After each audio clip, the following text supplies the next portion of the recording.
This is the Global Broadcasting Service, serving remote outposts since 1928. Hi, everyone. Welcome aboard the Walt Disney World Express monorail. Caramba, we have something really big for you today. Welcome, foolish mortals. Now then, hang on to them hats and glasses, because this here's the wildest ride in the wilderness.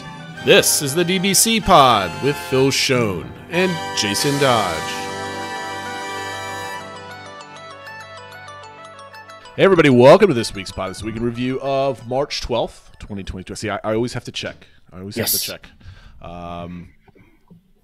It's been a long week, Phil. It feels like we haven't recorded in 2 weeks, but we did put out a show last week. Yeah, I think it's just been a long week. It's been one of those weeks. So I'm looking forward to catching up with you on everything else. The biggest impact of the week is in the Northeast. If you're not paying attention to any of the weather up our way. Was it Monday? No, excuse me, Wednesday, Thursday? It was like 70 degrees. It was gorgeous. Yep. And there's been snow on the ground for the last 2 days. Yeah.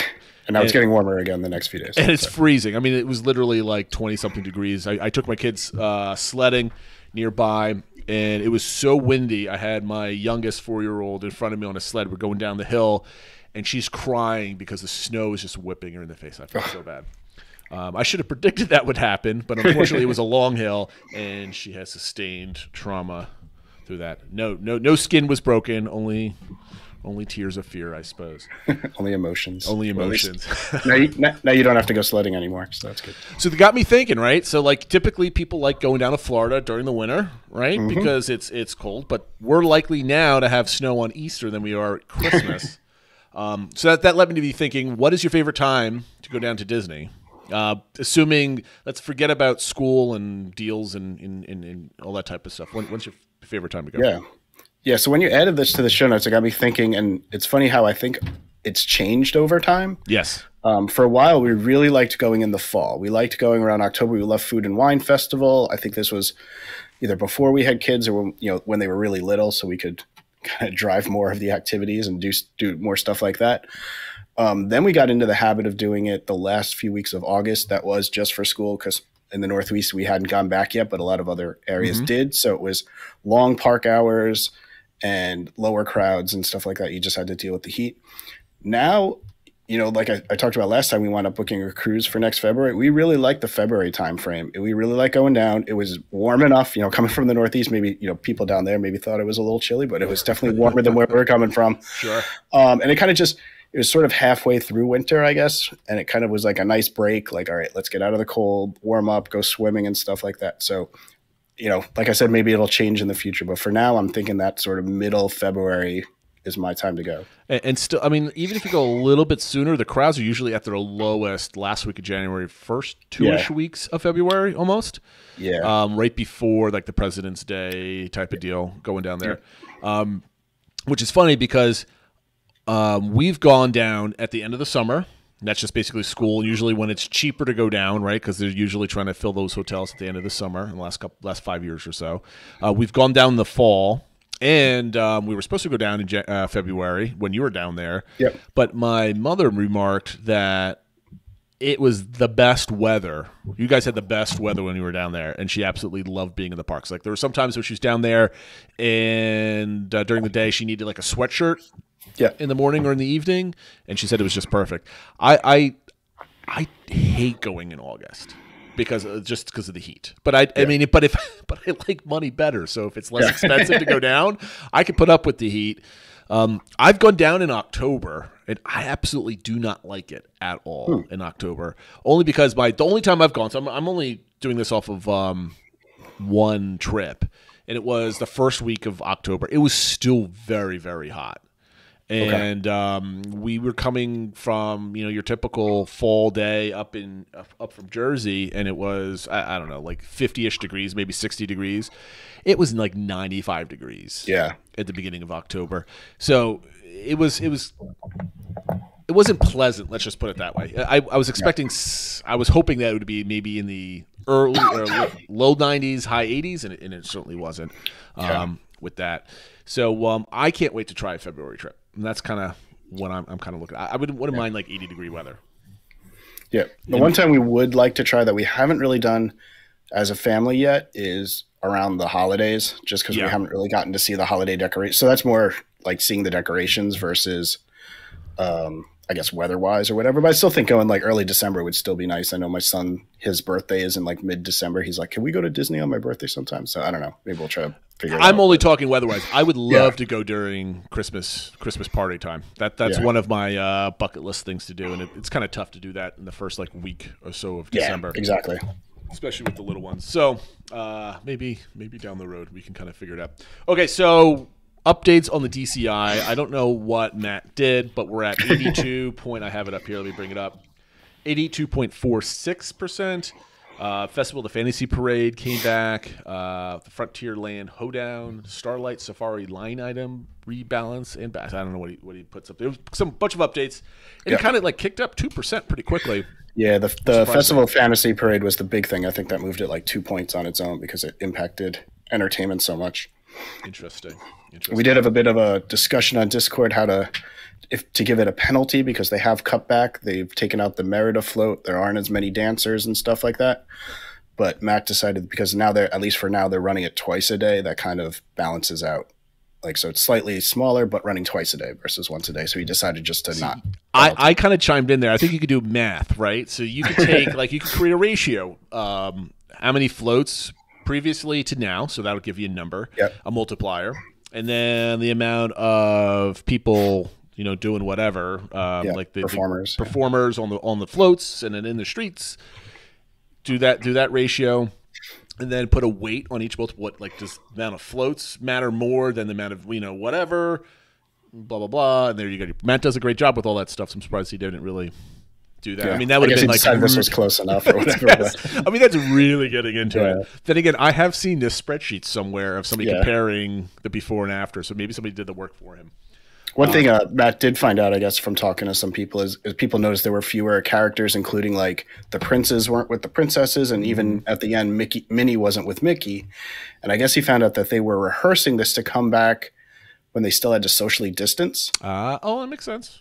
And so they haven't either they're still practicing that or they haven't had time to like rehearse their dance moves when they're not socially distant. Yep. So I think it still might, in the not too distant future, you might see some of those characters come back. I guarantee you once we hit mid-summer, I would say the parks are going to look completely different. They're going to look what they wanted it to look October 1st last year, I suspect.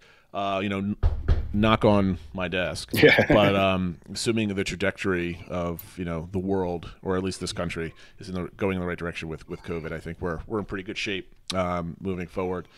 Okay, so that being said, let's go on to our first topic today, and this is about park touring. I thought this was pretty interesting because I noticed I think we said pre-show, Phil, was like a week and a half ago. I don't know the exact date.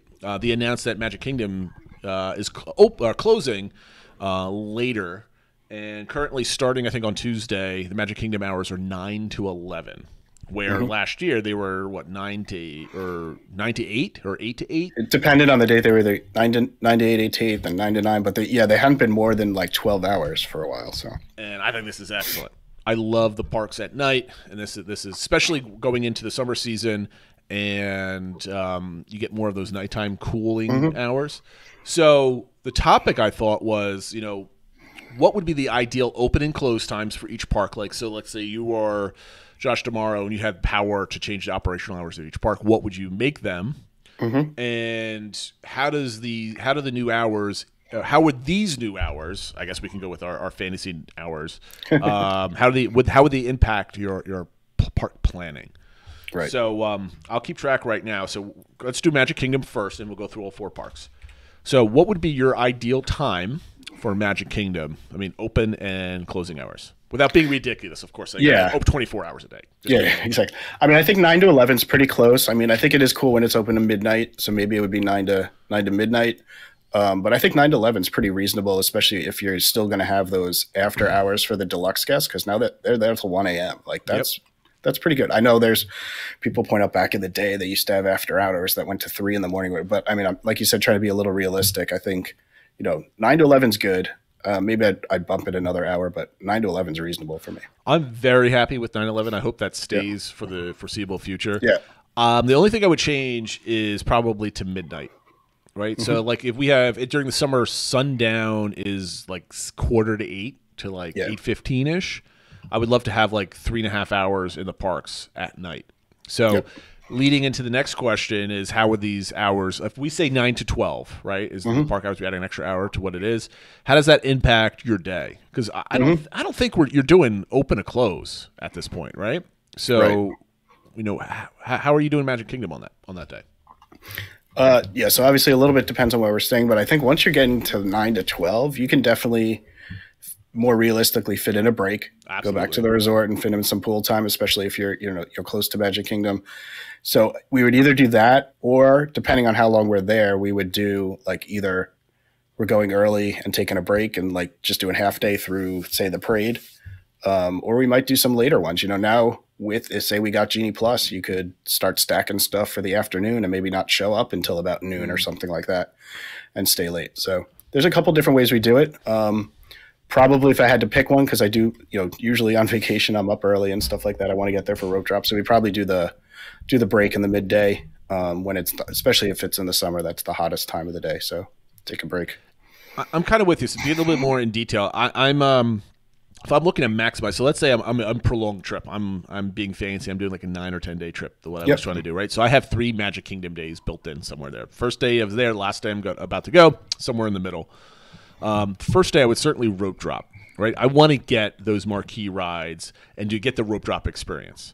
I would, if I'm going to be there, if I can get there to midnight, I would probably leave at like 1 or 2 o'clock in the afternoon and take a full day kind of break, actually, on my full park day.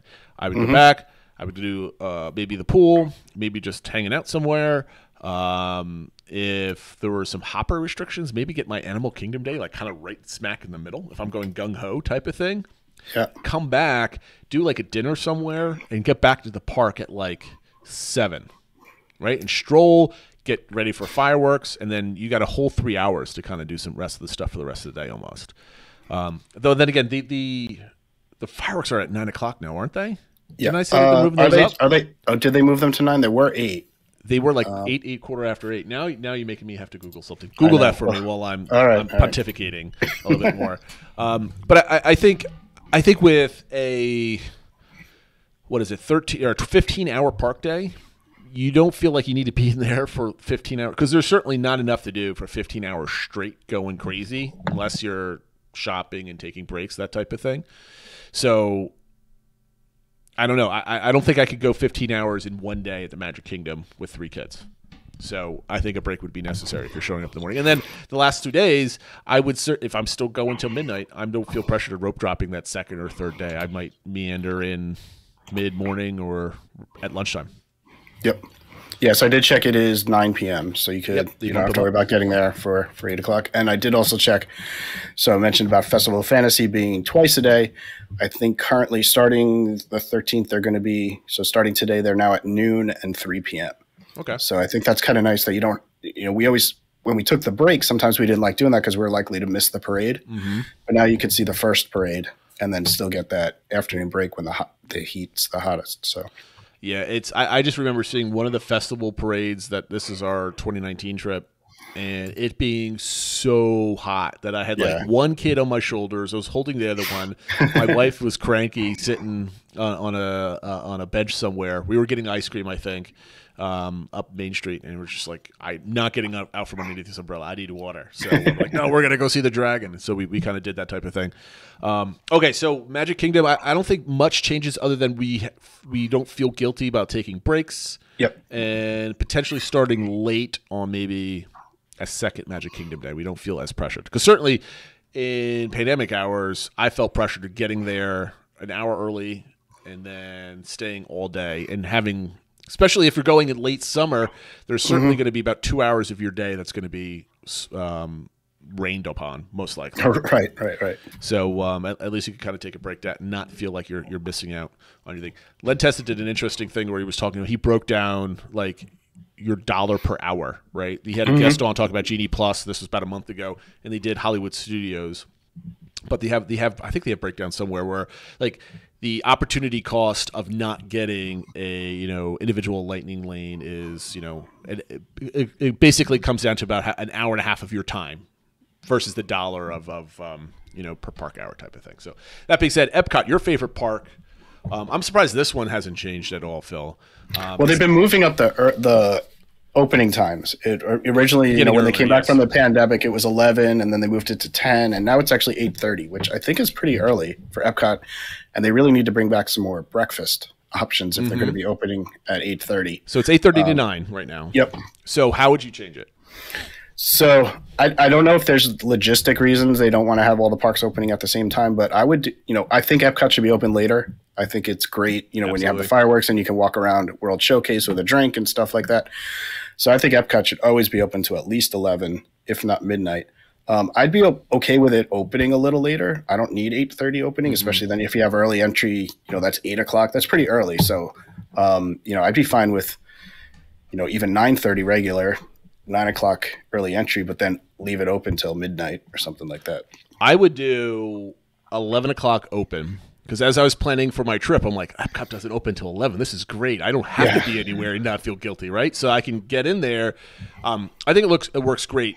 Even if it's 11 o'clock, so it gives operations time for people to grabbing lunch. So people get in. Maybe they get a bite to eat right when they go in, or maybe they get an hour or 2 hours, or maybe they already had lunch before they get in. So it kind of evens out that lunch rush, so you're not opening at 12 and like everybody's thinking about lunch, right? So 11 o'clock I think is good, and then resort guests are getting in at 10, right? So it's a nice slowly building up, and then I say they close at it's got to be midnight at least. I mean, you're having beverages, it's a lot of adult dining, people want to hang out. So, I mean, I would say 12, if not 1 o'clock in the morning, just because of the nightlife. And you know what? I understand why they don't want it open super late, just because of, alcohol. It'd be interesting if they did the like an 11 o'clock opening, but still then brought back the breakfast. So you could book not like 7 o'clock breakfast, but you could book like a 9 o'clock breakfast, like brunch at Garden Grill or something. And like maybe the land's open, but you're not like the rides don't really open till 10:30 or something like that. But it'd be kind of interesting to ease people in that way, and then they could still get some more money and stuff. Yeah, I would certainly do that. I was looking forward to doing this is pre-COVID. I was planning my next trip. I'm like, I want to do Akershus because I love that restaurant last time I was there. But I'm like, you know what? Lunch is whatever, but I would love to do like an early breakfast at Akershus. Get in like just as the park was opening or right before. We did that. I mean, several years ago now, when this was when Frozen Ever After was like brand new, we timed it perfectly with a pre-park opening breakfast at Akershus, and we were done like 15 minutes with our breakfast, 15 minutes before the park opened. That's perfect. So we got out and we were like third online for the ride, and can't beat that. Can't beat that. And that was part of my strategy too. Was just the same exact thing. Does that change the way you do Epcot at all? If it's open later, you're just at the park longer. Probably, I think you're just at the park longer, and you find other spots to take breaks. I mean, now that you have the Skyliner or the monorail, you can do that to take a break, go somewhere for some food or something. But there's always so many places to wander. You can always just go into the land and stuff like that to chill out, get some air conditioning. You can watch, the American Adventure is a good break. Like there's places to get air conditioning breaks there. So I think it's just more of a slow kind of meandering day. Well, I mean, I think like you could spend more time there and see all the films and sit down and not feel like you're wasting time, right? So the longer you're there in the day, not early in the day, I think the better, because now you're like, okay, well, the parks doesn't close for another 6 hours. We've already been here 5. Let's, type of thing. I think that would be pretty good. Yep. Hollywood Studios is 8:30 to 9 still. I don't like these early openings. I still kind of think it should open at 9. And I love Hollywood. I love Hollywood Studios at night. This is a park. I mean, with all the neon in Hollywood Boulevard, Toy Story Land at night, even Galaxy's Edge looks really, really freaking cool at nighttime as well. I mean, in the summer when you go, you don't get to see all of that because by the time you're leaving, it's still kind of dusk at this point, and the lights don't really shine. I think this should match the Magic Kingdom hours, and if it doesn't make sense operationally, then you increase the opening time just to keep the same amount of operational hours a day. If it's a money game at that point. But I think there's so many people going to this park anyway right now that I think you can stand an extra 3 or 4 hours of opening. We should get Julie on and ask what her opinion is with something like this. But it would be interesting if they could do something with maybe pushing back the opening, and then have the people coming in from the Starcruiser like early.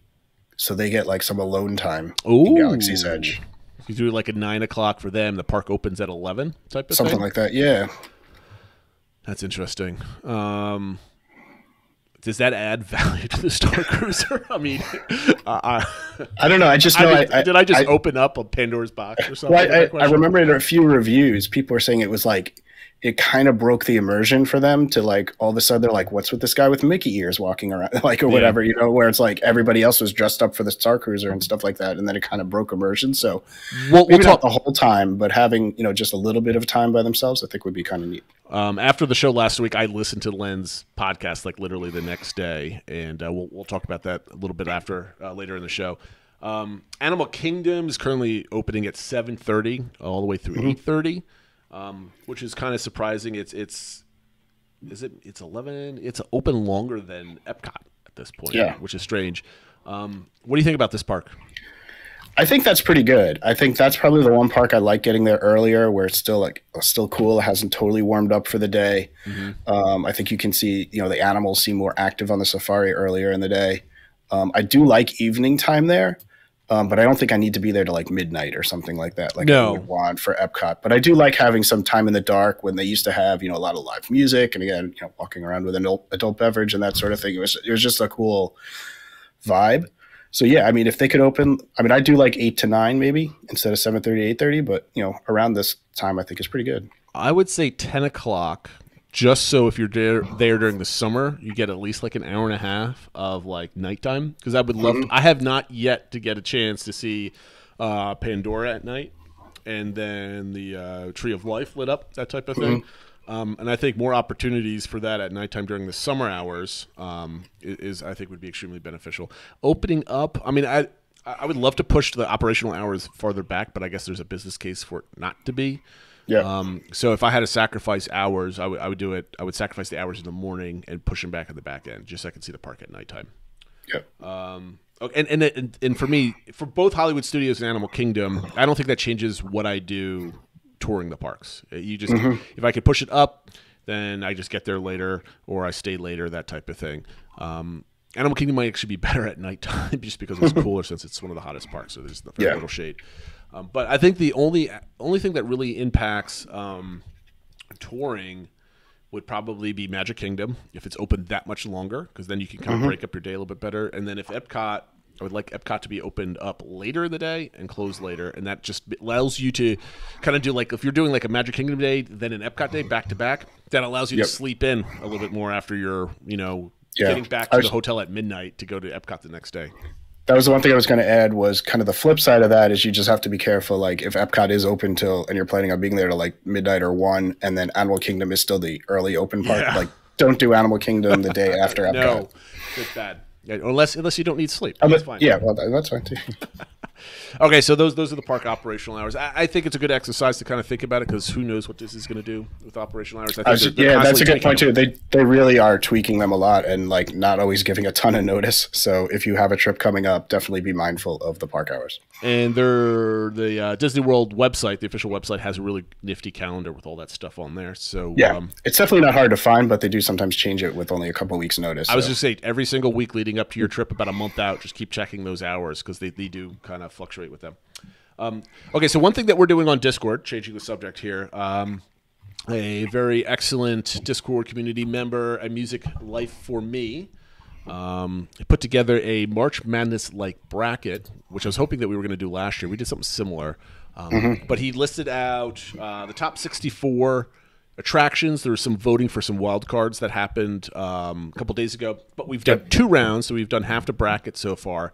And I'm just going to run down some of these scores. So basically, in Discord, he put down, you know, if you're not familiar with March Madness, he put he broke down the bracket into what is it? 16.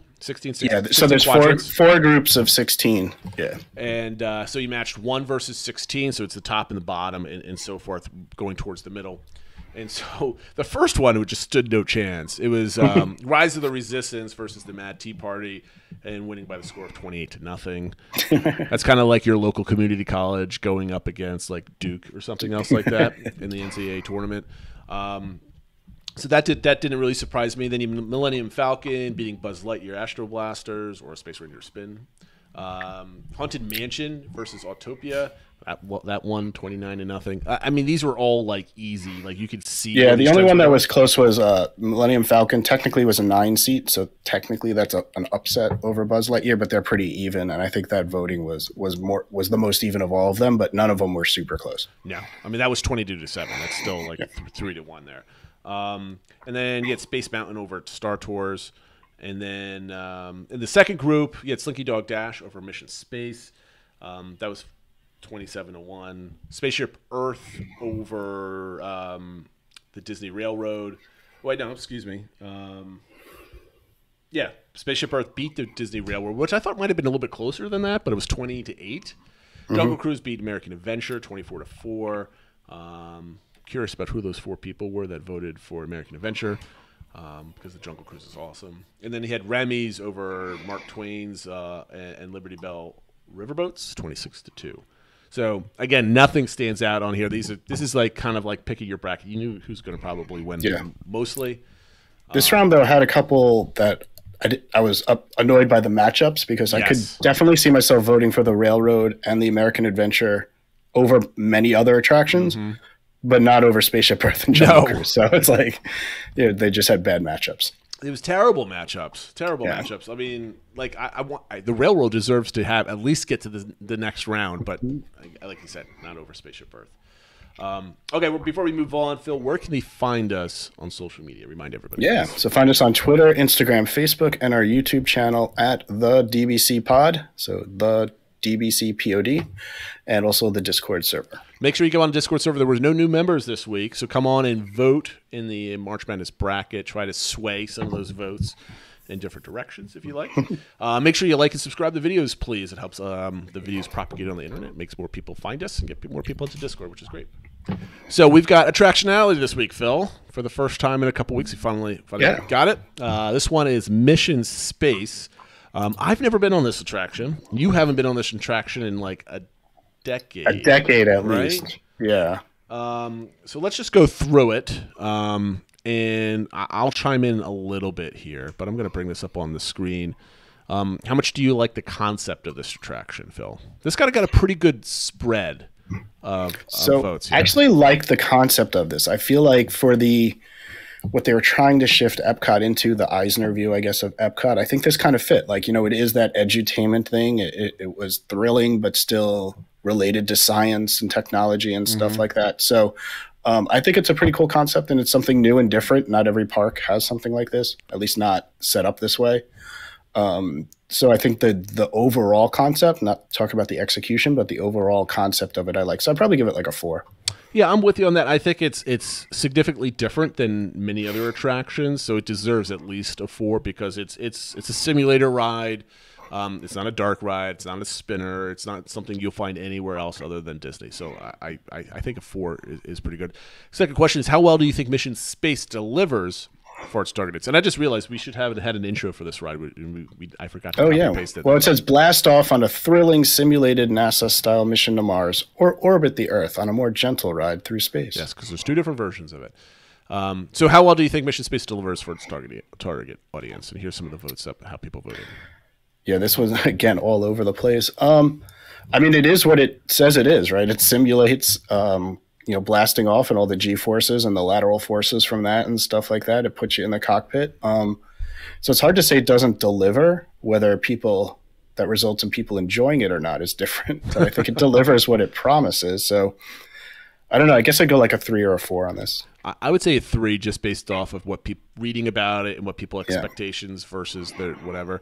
And by the way, the spread on this, it was basically almost the average of like 5 straight across the board with how people voted. I've never seen a wider spread of opinion on any attractionality. This is number 49. So out of all of them, this was pretty good. How much do you personally enjoy Mission Space? 11 people voted 1 on this one. This is probably an attractionality first. Absolutely. What do you remember? Yeah, so I remember, like, I was a kid, and I remember enjoying it. Like, thinking it was really cool, but it also felt like, I think I'm good. I don't know if I need to do that again or whatever, and And it's funny, I keep bringing it up the last few times we've been here because I know my kids haven't been on it. I don't think Judy's been on it. I was like, do you guys want to do this? It's like, and nobody ever has interest in doing it. So it's hard for me to give it more than maybe a 2. I mean, I think it's better than a 1. I think it's got something unique to it. So I would give it more than a 1, but probably not more than a 2 or a 3. See, I just want to go on it just so I can cross it off. I mean, I've watched the videos. I mean, it looks good. I think it's absolutely worth doing once. And if you're worried about it, there is the green side, which is the more gentle side. If you think you can handle it, I definitely would do the orange side because that's kind of gives you the full effect. I think it's neat. It's different. It's worth doing once, but it's definitely not something clearly I have to do every trip. So clearly. Question number 4 is how well do you think Mission Space fits into the world Discovery and Epcot, which will go right into our follow-up question with this. I'll just combine both of these questions. Is with the World Discovery becoming Mission Space, Test Track, and Guardians, and the future Play Pavilion, if that's ever a thing, what is actually the theme of this area? And does Mission Space and Test Track actually belong in the direction of where this is going? So we'll lump this all into one because I have opinions. So I think it fits pretty well. And kind of going into that next question of like, what do we think of that area? It brings me back to what for longtime listeners of the podcast will remember when we did our expedition into Project Gemini. Yeah. And they had, they were going to divide the front part of Epcot. Obviously, it was going to be called Discovery World. And then part of it was going to be, I believe it was going to be called the industry area, where it's more about like kind of technology and businesses and developing things. And the other side was going to be more nature. And so that's where you had the seas and living with the land and stuff. And we kind of are getting that. Obviously, we need to see what Guardians truly is. Like, is it just a roller coaster, or do they try to incorporate, lessons about energy and things like that? No, I can't see that being it. What is the Play Pavilion really going to be? But theoretically, I think it could fit. I think Test Track is kind of that. It's like technology and how do we do things to make sure there's safety and things with cars. And this is about space travel and stuff like that. So I think it could fit in there. It's just hard for me to know when half of that area isn't done yet. But okay, to answer, does it fit into World Discovery Mission Space? Yes, because it's space travel and all the other stuff. It's real space travel, right? So I dig that. I think Test Track needs to be completely redone. I don't think anybody's really interested in like anti-lock brakes and airbags and your seatbelt type stuff. Even while that is very interesting, it just the whole ride is very antiquated. I think it does need. I think it just needs a refresh. It's very. When was that built? Well, we're on the second version. I'd have to check. So when was it built? It was opened around 1999, 2000, and then they redid it in 2013, 14. Right. So does it go? Yes, because I'm agreeing with you for the most part, right? And does it go together? But then you have Guardians of the Galaxy, and that's just going to be a fun roller coaster with comic book characters. So that doesn't really fit. And the Play Pavilion could potentially fit if it's more of on the educational discovery kind of fun stuff that was part of Epcot when it first opened, like the Communicore and kind of like the showcase type stuff. But like I think Test Track is going to stand out over time, and I think Guardian, because it's going to be overshadowed by Guardians. People are going to go to that part of the park to ride on Guardians, and they'll never see the theming of what Discovery should be, where it's about science and everything else like that, because that ride's going to overshadow everything. Absolutely. And that's why I think the theme of this area needs to move to something else. Discovery's fine, but maybe they need to make it more, maybe if they take like Buzz Lightyear out of like Magic Kingdom and they put a Buzz Lightyear with the new movie coming out, right? Let's say that's a huge success. Take Test Track, make it like test driving like a rocket ship or something else like that. And there's your more IP. Everybody's going to hate me by saying that, but we can shove that in there and then use that space in Tomorrowland for something else down the line, type of thing. Because I think with Guardians going to be probably a massive success in that area of the park, it's going to completely take away from the quote-unquote Discovery educational kind of theming of that element. So they're going to have to do some blending over the next 20 years, I guess, because it'll be a standby queue land. Yes. Yeah, exactly. We just need a stroller parking area, some tables with some, some umbrellas. But you got, there's plenty of stuff in that area that should be fine. I think it depends. Let's see how it comes out and how everything is. And I think I did look it up. I was pretty close. It was the original test track opened in March of '99, and then the new version opened in December 2012. There you go. I was pretty close. Excellent. All right, so we've got a long Disney positivity story of the week. This one has multiple paragraphs, but I think it ties in well with your cruise that you're thinking about, Phil. So would you like to read it? Sure.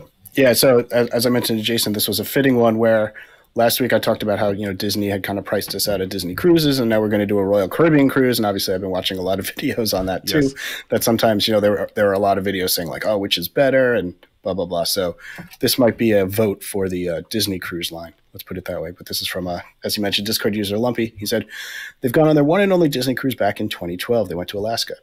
Their two older kids were 8 and 10 at the time. The cruise was his wife's idea. The kids were not 100% on board, in quotes, because obviously no pun intended. We get on the boat and they are having the departure party and my two kids are moping on deck chairs. That's it. We decided then and there to institute a rule that we follow to this day. You could not say, I don't want to, but you could say, I would rather. And then we would do that, whatever it is. This is a fantastic vacation rule. It worked out great. Yeah, my kids need to do that because I get a lot of, I don't want to. All right, well, we have to do something. How are you fixing this? All right. So the cruise is about half over and we go to a stage show. It was okay, but they previewed a magician that my kids loved. They both were adamant. We had to come back the next night and see the magician. They would rather. We were in. Perfect. All right. No one had other things they need to know. My daughter had some.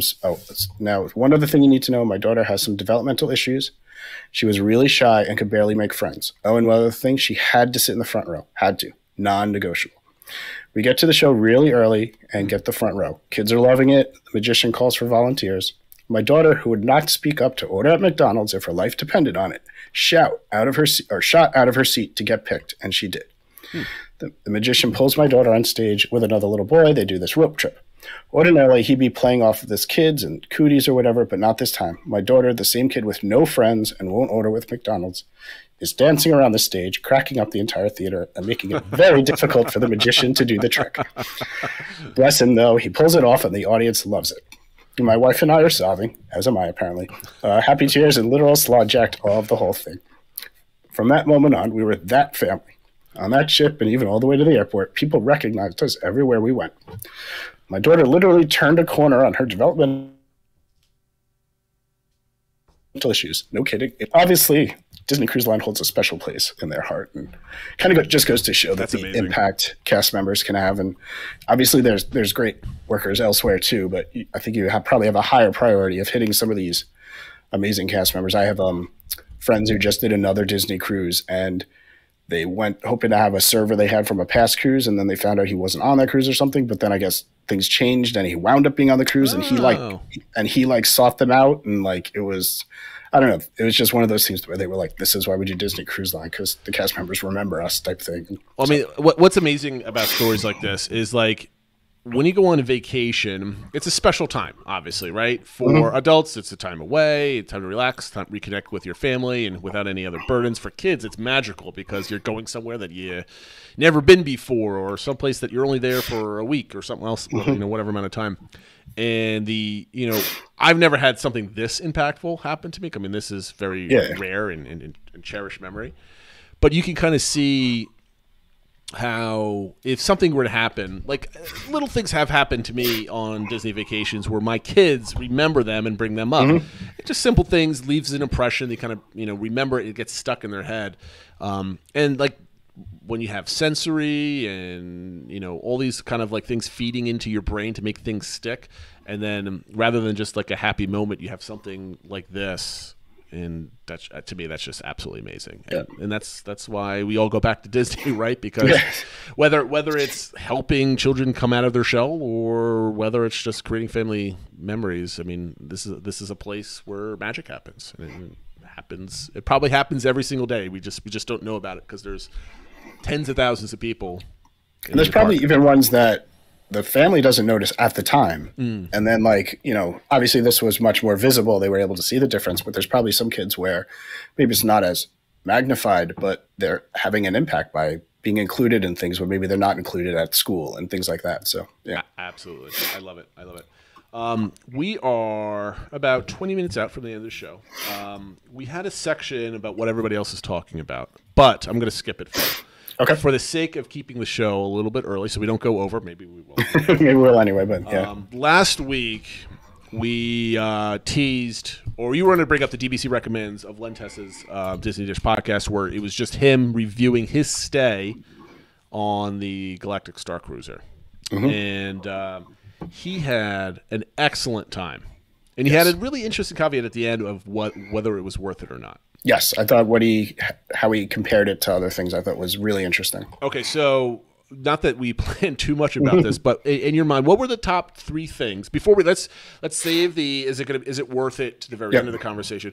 What are some of the standout things, top 3 or however amount that you can think of that stood out to you to the experience? So the way he described it, and for those of you that haven't listened to it, I'm obviously not going to get into all the details. It was like an hour and 20-minute trip report. It's very good. But I will say he went all in on the immersion.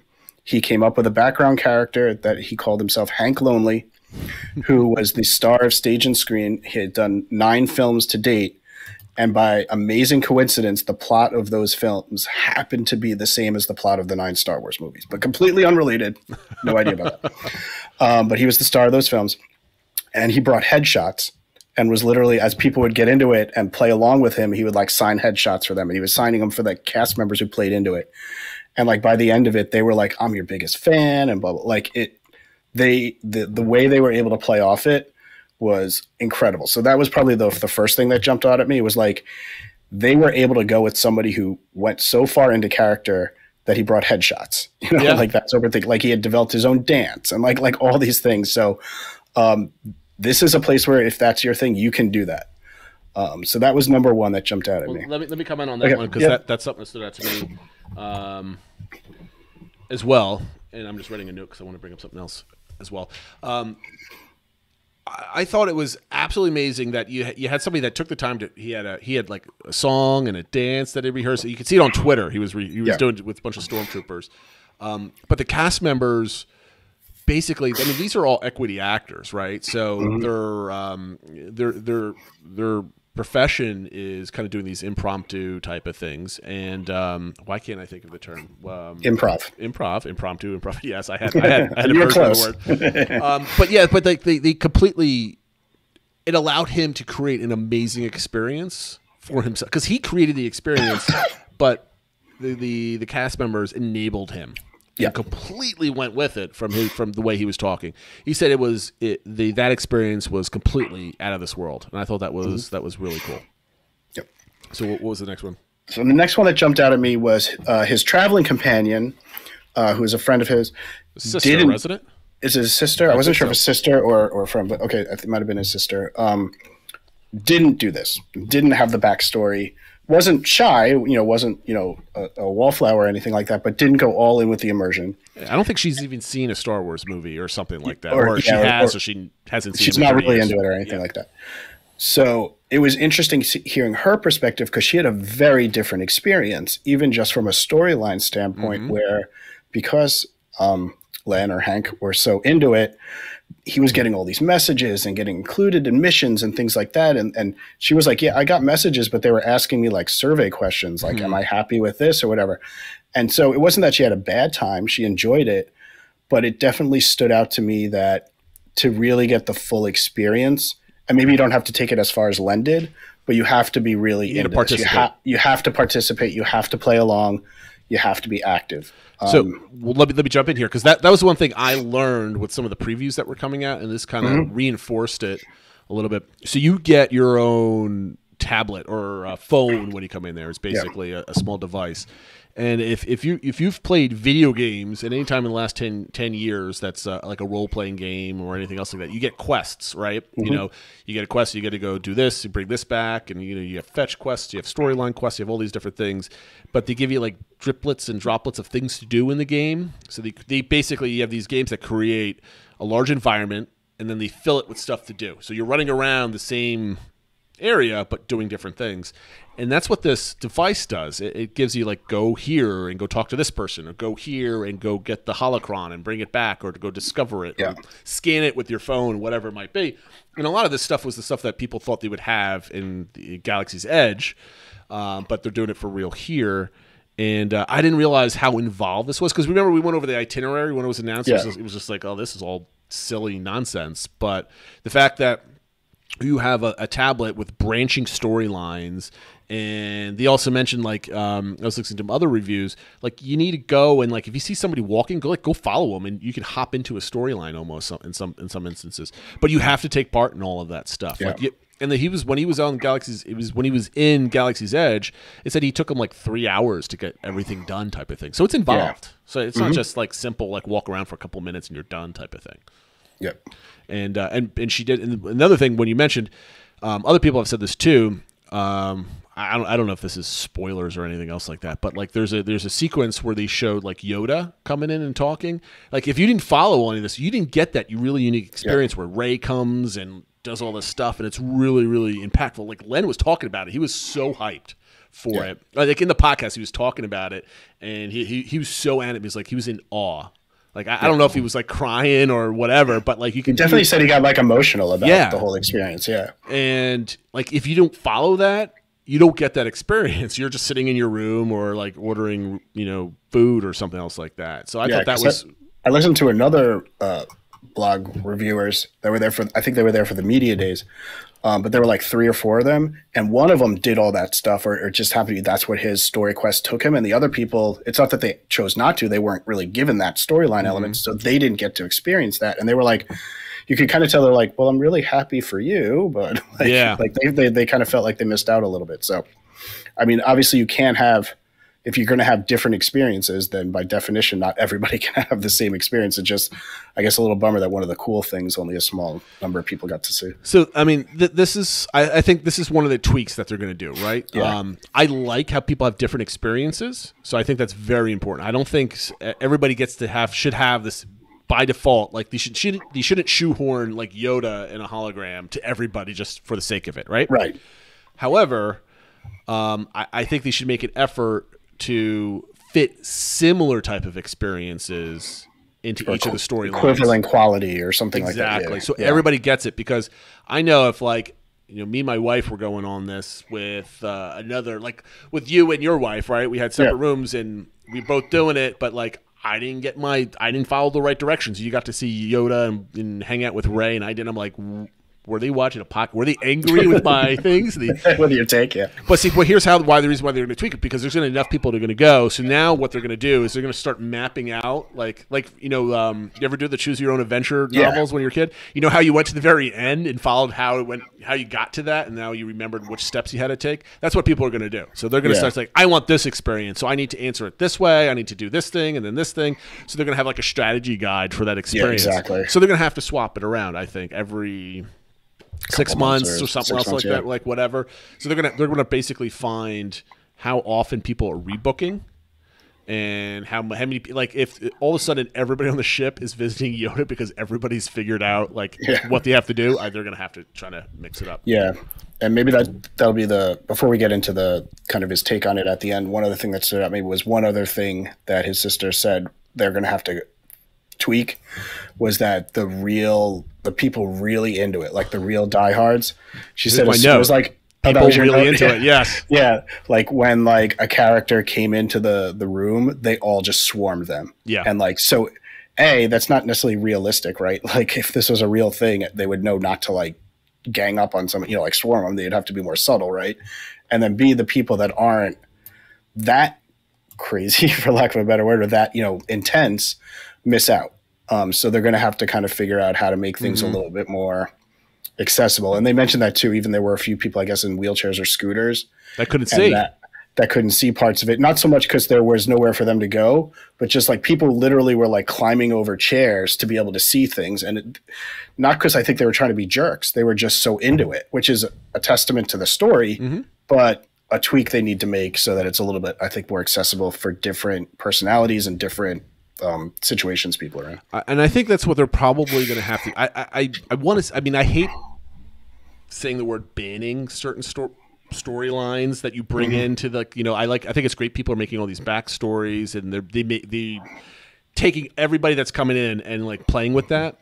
But I think they're gonna have to ban people from being like Jedi coming in, right? Like, there's like 4 dozen Jedi coming in brown robes, like strolling through the Galactic Starcruiser at once, right? Jedi don't take vacation, so why are they on a Starcruiser, right? Type of thing. They might have to start making certain rules like that, just because you don't want these 5 people pretending they're Obi-Wan Kenobi, like on a diplomatic mission and then like chasing down destroyer droids or something else like that type of thing.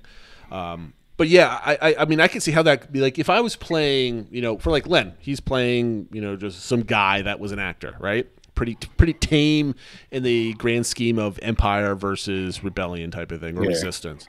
But like, if I were to go, I'd be totally into it. I'd do like all the missions and everything else like that. I don't know how big I'd be into like the acting type of thing or taking like a lead role going in. But I mean, like I'd play like, you could play like a rich business person or like maybe a spy or maybe just a person on vacation being caught up into it. Like, the whole like I'm Luke Skywalker. I don't know anything yet, but I'm being whisked away into like, I think that would be like a fun thing to do. Like, the typical hero's journey trope, right? Maybe this is my start of my journey, right? And then maybe I'm rich and I come a second time and I'm starting my storyline even further. Like it's my part 2 type of thing. I would hate if I'm starting that story and then I just like there's 6 Jedi swarming, like, the main character. I'm like, what's going on here? There's no room for me to expand my story, right? So that's definitely something. It'd be interesting to see how they would do something like that. I mean, I'm pretty sure we're going to be hearing plenty of reports on people that go back. And I'm sure like a lot of the people will be like, oh, we went a month ago, we're going again. Here's how it changed and stuff like that. I'm sure people like Len Testa are going to be going every once in a while to kind of try to figure out what's going on. So a couple other things that they mentioned, which I thought was interesting. So there's a captain's table for like dinner.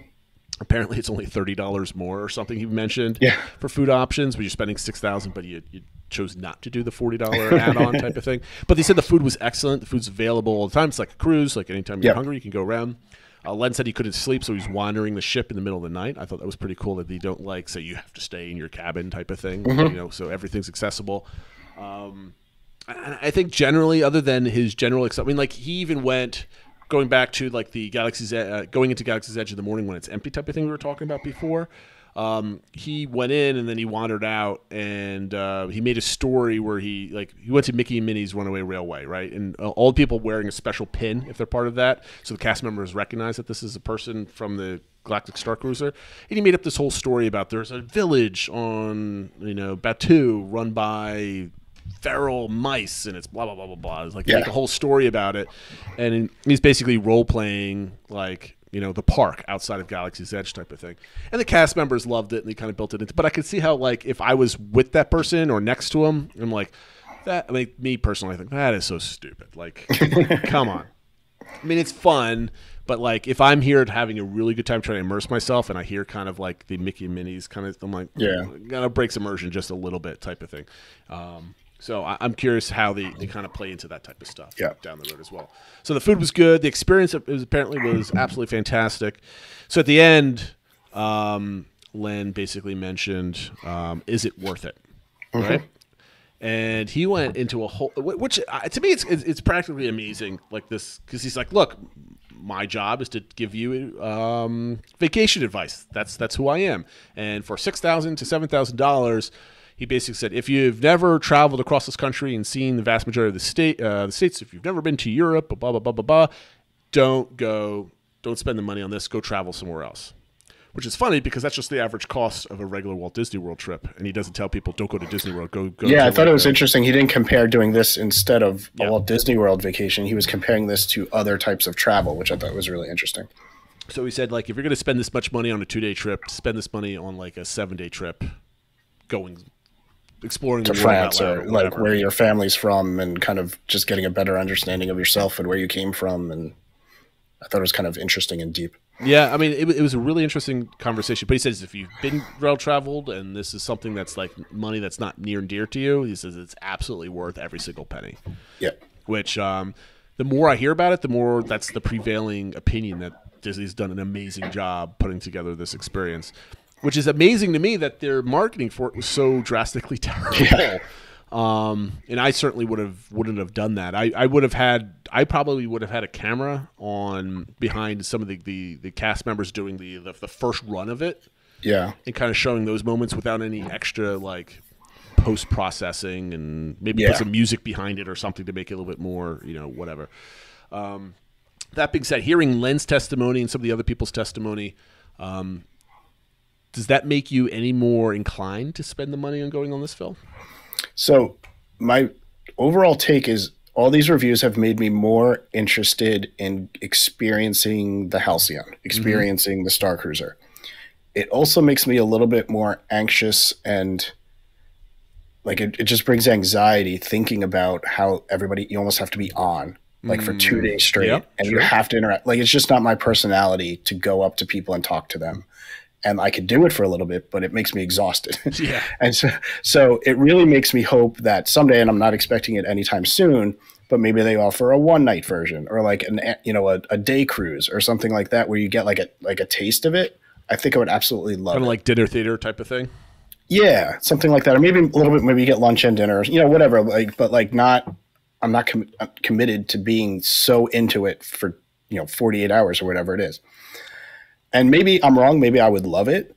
It's like a $6,000 gamble to see if I like it or not. The only other thing sorry, if you want to. Yeah, no, because you're a self-proclaimed introvert. I'm an extrovert introvert, right? Like I go through both.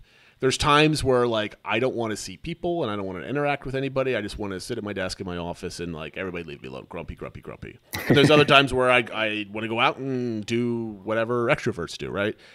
So I'd be curious to see, like, I don't think I could do this with my kids. At least not yet. It's not even a money thing. Like, I'd be so, like, with the age of my children now, I'd have to be worried about being a parent first before being a participant with my kids, if you got my like 100% understand what you're saying. Yeah. So like if my kids were middle school at the youngest doing this type of thing, I think it would be awesome. But I don't think I could also do that, like me and my son go down and do it, right? Because he's not big into, none of my family's big into Star Wars. Like they're huge into Marvel, right? But they're not big into Star Wars. Yeah. So I would never spend the money. If there's a Marvel version of this, I mean, I'd be down too for that. And maybe that's coming next out in California, right? Who knows? Right. Just the last thing I was going to mention was another person who gave a review recently who went on his own. It wasn't part of the media day. Was from the Diz Rhino Clavin. I haven't seen it yet, but what did he say? Yes. So I haven't watched the full video, but to the whole question of is it worth it, he went with 3 other friends, and so they were able to split a room that was like $4,000, so it was like $1,500 each. And he's like, for me personally, to have this experience for $1,500 was 100% worth it, and he would do it again. For you with families, like he was like, I'm sorry you had kids. Like I can't answer for you if it's worth it to spend $6,000 for your family or whatever. But as an individual, it was worth the $1,500 or $1,600. So that's why I was like, well, maybe if I could get, like you, me, Matt, and somebody else, and we each spend like $1,500 each, like that sounds more appealing and more doable. I was going to say doable is the right word there. It's not like, I'm like, you're not breaking the bank for it type of thing.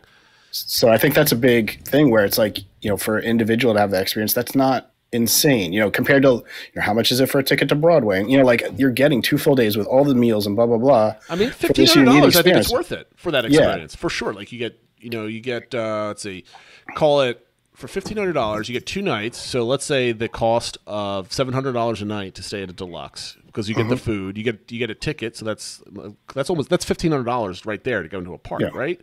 So I definitely think there's value. I don't really care where, if you're spending what, 5 hours in that room, right? At all, right? You're sleeping and showering. That's basically all you're doing.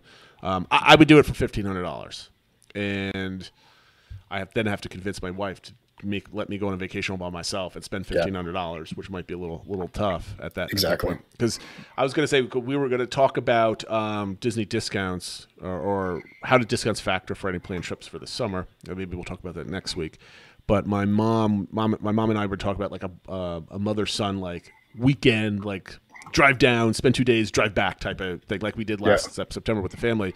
And she's already texting me like she's on the Disney website. Look, $144 a night at Art of Animation, not Art of Animation, music, All Star Music, something like that. And I'm like, all right, don't get me started because that's like $280 plus it's like $800 trip, which isn't bad, right? But it's just like it's money spent. So there's plenty of other things I can see I want to do for $1,500 before going to the Starcruiser. Right, it's going to be there for a while, hopefully. So I'll probably eventually go at something like this. It's like with some friends or with some other person, but not a family of 5. I just thought it was an interesting way to look at it because everyone's so focused on like the big number, like oh my god, $6,000 for a family to go, blah blah blah. But if you break it down and you're able to go with some friends, $1,500 makes it a lot more like I said, doable. I think for people, and I haven't heard anybody say it wasn't worth it. I almost think about it like Disney Cruise Line, where it's like you go and like we went that one time. I get why it's expensive, right? That doesn't mean I'm eager to spend that money again, but I get why it's more expensive than other cruise lines. I get why this is more expensive than other hotels and other experiences. Doesn't mean I'm chomping at the bit to spend $6,000. I'm really curious what the demographic breakdown of this experience is. I guarantee it's going to be late 20s and 30-somethings with no kids going down, or maybe 1 or 2 kids, but they're getting away with their buddies type of thing. Exactly, yeah. I mean, I could easily see this kind of being like a bachelor party type of thing. You go down for like 2 days and spend times with your friends, kind of doing this last kind of thing before, getting married or whatever, right? Maybe it's a couple parents get together and send their high school graduates down for like a weekend type of thing. Like the parents go down for the weekend and the kids go in, or the high school graduates go in for like a weekend type of thing. I could kind of see a lot. I think I was always looking through the lens of family of 5 type of thing. Like I could never do this. This is way too much money. But the more and more I think about it, like expanding the demographic outside of just me personally that Disney's looking at, they could probably keep this thing filled with like people with disposable income that aren't married or are married or with no kids type of thing. There's plenty of people up there to fill 100 rooms. Exactly. Every 3 days type. At least for a couple of years, right, or a year or something, and then if they have to reevaluate and come up with alternatives, they will. But I think it's proven the concept that they can deliver this level of immersion and experience. They've proven they can do it. I'm now interested in what the next one is, right? So they're going to do this one overseas, in Paris. I think they were mentioning, right? They had plans for that. I don't know if there's any official plans, but there is a Galaxy's Edge in Disneyland Paris, so they could do one there. And it doesn't make sense building one in California, having the same experience on if you're spending $6,000, you don't mind traveling to Florida, right?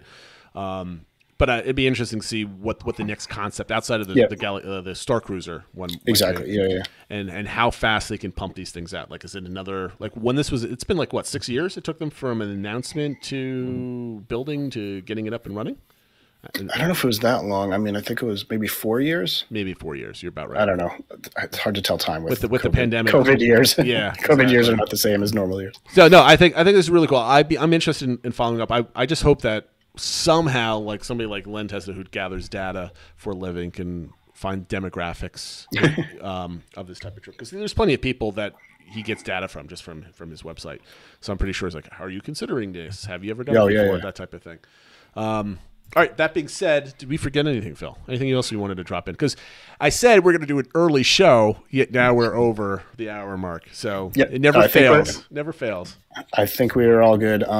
Yeah, I think we're good. All right, guys. Thank you for listening. We'll see you next week. And we still haven't discussed Moon Knight yet. And with the way work is, I don't think that's going to be an individual show thing. But we'll put a block in every show, weekly show, to talk about it, I think, as it goes forward. So that being said, guys, have a great week. And we'll see you next time. Take care, everybody. Take care, Ron.